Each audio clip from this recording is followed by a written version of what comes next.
Laban na, panibagong araw, panibagong tuklas. Grabe, talaga nga namang hindi na mapipigilan ang aming pagtuklas ng mga parisan. Kaya naman, sa aming pagbabalik dito sa Science City of Muñoz, ay tinadtad kami ng rekomendasyon na meron daw ditong kakaiba at masarap na parisan. Eto nga at nadaanan na namin ang pinakamalaking pamantasan dito sa ating lalawigan. Dahil ang Team Laban na ay tutungo dito sa barangay ng Bagong Sikat. Sa gawing dulo nga ng baryong ito, ay matatagpuan ang binabalik-balikang parisan. Welcome to Mamitos! Laban na!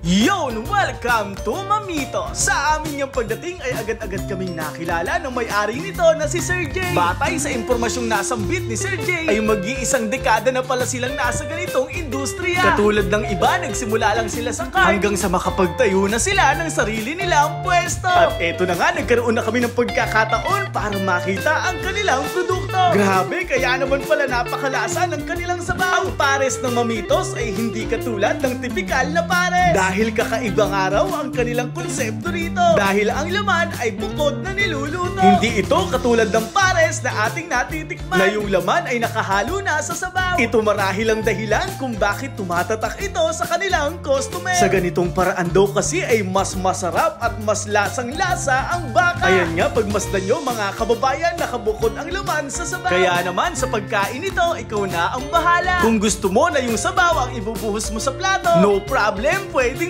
yan. Katulad nga ng ginawa ni Mojaco. At dito ay talaga nga namang sarap na sarap siya. Dahil damang-dama daw niya kung gaano kalutong ang laman. Kung gusto mo naman na yung laman ang ibubuhos mo sa sabaw, katulad ng ginawa nitong si Ose, solid nga daw dahil sabaw pa lang, ulam na. Bukod sa pares ay marami din kayong matitikman dito sa Mamitos. Tulad na nga lang nitong pinagmamalaki nilang Beef Mami Overload. Grabe, solid yan mga idol, 57 pesos lang. May kasama na nga yung siomay, may itlog na rin. Tapos napakarami pang sahog na beef. Idagdag mo pa yung napakalasang sabaw. Kung bitin ka nga sa kanilang Beef Mami Overload, ay meron sila ditong Beef Mami Super Overload. Ang ganito nga karami ay 99 pesos lang. Grabe, napakaraming sahog. Meron pang chicharong bulaklak at lechong kawali. Napakalaki pa na lalagyan, sulit na sa 99 pesos. Mga lods, wag nyo nga rin palang palaalagpasin itong kanilang sizzling liempo. 90 pesos nga lang yung ganyan karami. Ayan nga si Osep at sarap na sarap. Solid nga raw yung pagkakaluto. Hindi nga rin namin pinalagpas ang kanilang pork chop dito. Grabe nga ito, napakalasa. Panalo sa abingan ni Mojaco. Alam nyo mga lods, ang hindi ko talaga makakalimutan dito sa Mamitos ay ang kanilang sulit na chick silog leg quarter. Nasa halagang 110